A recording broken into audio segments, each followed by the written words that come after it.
আল্লাহ কখনো চাবি না বানাইয়া ওইটার তালা বানায় নাই।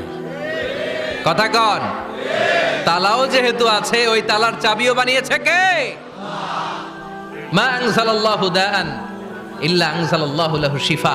আল্লাহ দুনিয়ায় এমন কোন রোগ পাঠায় নাই যেই রোগের ঔষধ বানায় নাই, এমন কোন রোগ নাজিল করে নাই যেই রোগের কোনো চিকিৎসা বানায় নাই, হয়তো সেটা আবিষ্কার হয় নাই। অনেকে ক্যান্সারের কথা বলতে পারেন যে হুজুর ক্যান্সার এমন রোগ, এই ক্যান্সার তার নাই কোনো অ্যান্সার, কিন্তু বিজ্ঞানীরা বলতেছে এটারও অ্যান্সার আবিষ্কৃত হচ্ছে।